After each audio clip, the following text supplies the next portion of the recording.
Katie with Vintage and Vinyl, and I'll be spinning some rockin' 50s records every week here on my channel, as well as sharing some cool Coca-Cola collectibles and other neat vintage finds. Stay tuned! Hey guys, this is Katie with Vintage and Vinyl, back with another great video for you today. In this video, I am so thrilled to be participating in the Funny Christmas Story Challenge hosted by Joni at Vintagerous Vintage Glass in China.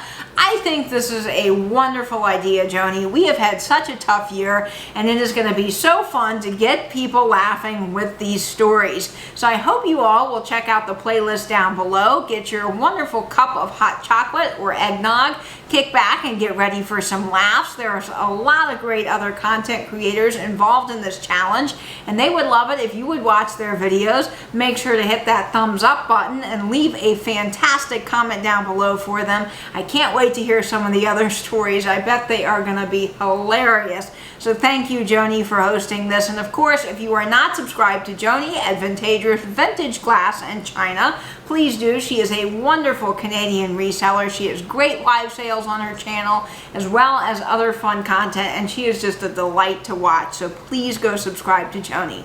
Okay, so the moment you've all been waiting for, let's get laughing. One of the stories I want to share for this video is a story that our family has laughed about for years and years and years, and it's the story of how our dog Sadie became known as Stinky Poot. Yes, Stinky Poot.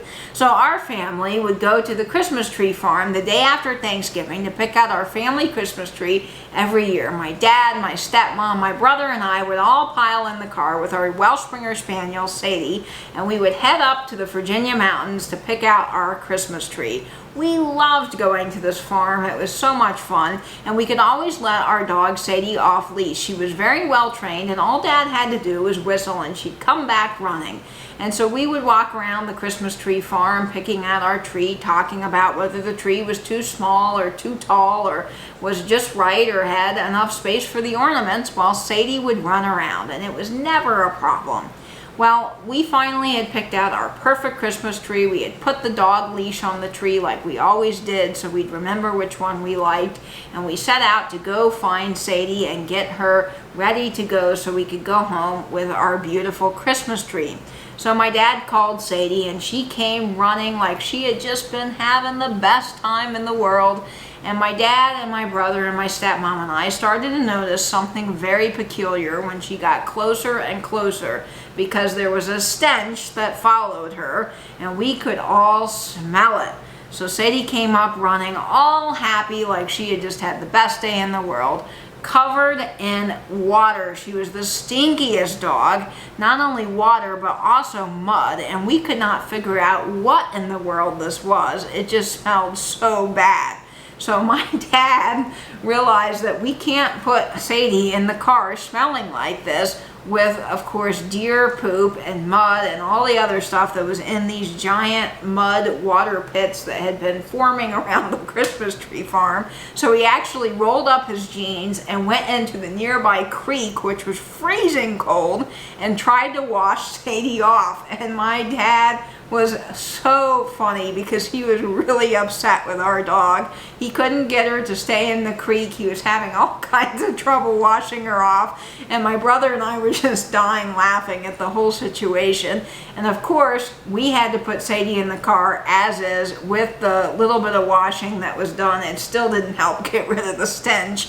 So we've got the Christmas tree on top, we've got all the windows in the car rolled down, trying to get everything to air out because it just smelled so bad. I mean, it was a stench like none other. It was not your regular skunk smell or your rotten food smell. I mean, it was just a putrid smell. And that is the day that we decided to call Sadie Stinky Poot, because she rolled in some mud, water, and deer poop that had been sitting there for probably days and days and smelled horrible. And that hour ride home was the worst thing I think I have ever smelled in my life. And every time she would move in the back seat and the air conditioner would catch a little bit of her, the whiff of that nasty smell would go up your nose. It was so bad. But we have laughed and laughed and laughed about that story till the cows come home, because it is just so funny, and we still love Sadie and the name Stinky Poot because of that. So that is one of my first Christmas stories to tell, but I'm going to tell one more just to get you laughing a little bit more. Now, this story actually didn't happen on Christmas, but it is a holiday story, so I thought I would throw it in this video. This actually happened to me just a few days ago on Thanksgiving, and I never dreamed this would happen to me, but it was just the funniest thing ever. So if you guys have been following my live events on my channel, you know that I accidentally ended up with a 28-pound turkey. Yes, a 28-pound turkey. Now this year, because of the pandemic and the fact that I'm immune compromised, I decided that I wouldn't go visit family for Thanksgiving, as sad as it was and a very hard decision and had to be done for my own safety. And so I thought, well, I'll still have a good Thanksgiving and I'll still cook. And I do love to cook, so I thought I'll do the whole meal, turkey and all the fixins, and I'll deliver some to my neighbor's door and I'll put some outside my brother's door. And that way, you know, I'm still getting a good meal and so are other people, and I will have fun cooking. So I've been using a grocery delivery service now for a while through the pandemic, just because I don't want to go out anywhere. And normally they're really great at getting the order right. So I put in on the grocery service that I wanted a 13-pound turkey, which I figured would just be perfect enough for myself and a little bit extra that I could give away to neighbors and of course family that wanted a little bit of something on Thanksgiving to eat. So I didn't hear anything from the grocery delivery guy, which I normally do while they're shopping, so I thought something was a little strange. But he texted me, said the order was delivered outside my door, and I thought, okay, that's great. And so I opened my door, and what do I see? Not a 13-pound turkey, but a 28-pound turkey sitting outside. I thought, oh my lousy, what am I going to do with this? Will it even fit in my fridge? I have an apartment-sized fridge. Luckily, I did get it in there. I had to play some Tetris because it just wouldn't fit. I had to move everything around to get this monstrosity to fit in my fridge. And I decided that I just let it de-thaw in there, and I had it early, so I had it about a week before Thanksgiving. And about 2 days out, I started to realize I better check on the turkey because I don't know that it's actually de-thawed, and you know you can't put a frozen turkey in the oven or it will explode. So I open my fridge and I start touching this turkey, and I realized, oh no, it is still frozen in the middle. I can't even get the giblets out. So I thought the first thing I got to do is call my dad. My dad is the cook in the family. He is a turkey expert. He makes a great Thanksgiving turkey, and he'll know what to do. So I called him up, and the first thing he told me is, yeah, you got to get that right into an ice bath and get it defrosting. Otherwise, it won't defrost in time. So I thought, okay, I can do this. And he said, you know, also while you're at it, you might as well brine it because you're going to be putting it in water anyway. And I thought, yeah, that's a good idea. I'll brine it. And then I started thinking, well, what am I going to do? Because I can't put a giant tub in my refrigerator. Like, how am I going to get this turkey to fit in something? So I decided to go to the Target and order online and get one of those holiday bins, you know, $3 or $4 giant totes that you store your Christmas decorations in. That's what I end up getting for this turkey. So I filled it with water, I filled it with ice, and I put the whole raw turkey down in it.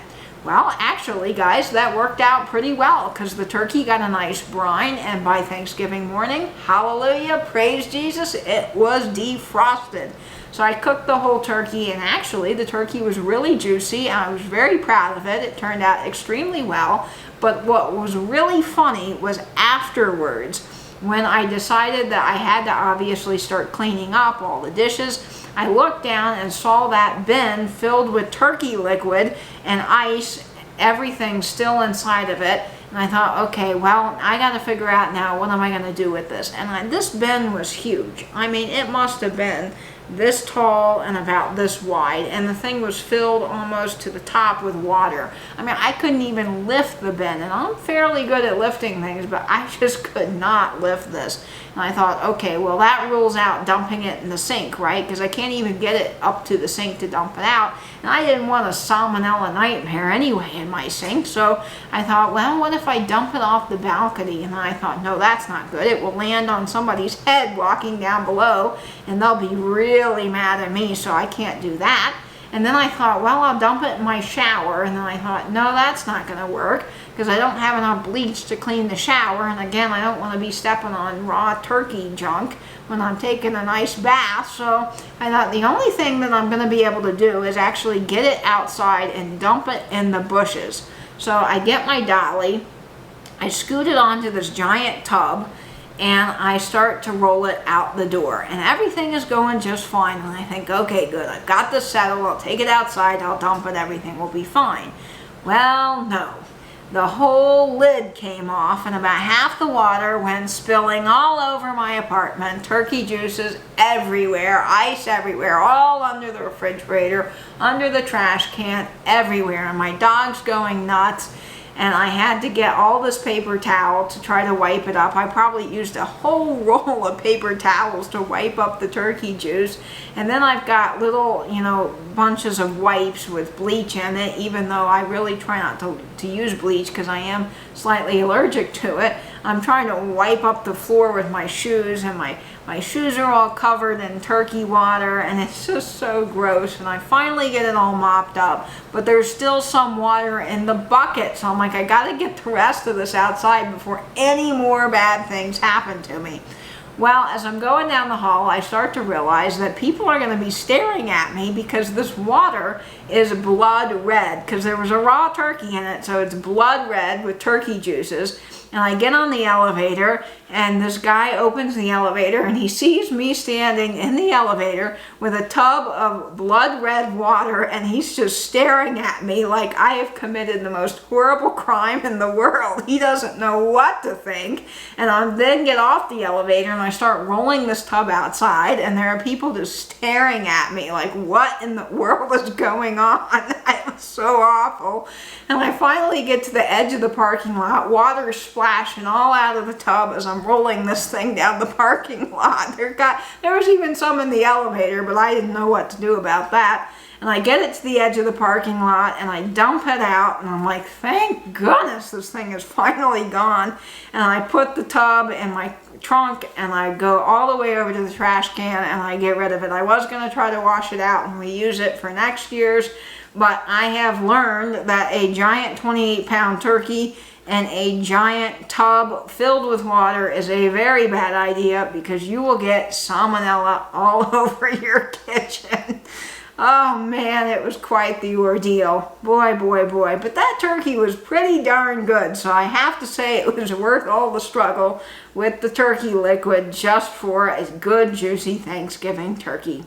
Well, I hope I got you guys laughing today, and I had some fun sharing these stories with you. Please, again, go check out the playlist and give everybody some love that's worked hard on creating some great videos to get you laughing. I hope you have a great Christmas season, and we'll find some sense of family and community in this wonderful vintage world here on YouTube. So please tune in for some great story times with me and other live sales and events happening on other channels. And I hope you will stay in, stay safe, and binge YouTube. Bye-bye now. That's why I go for that rock and roll music. Any old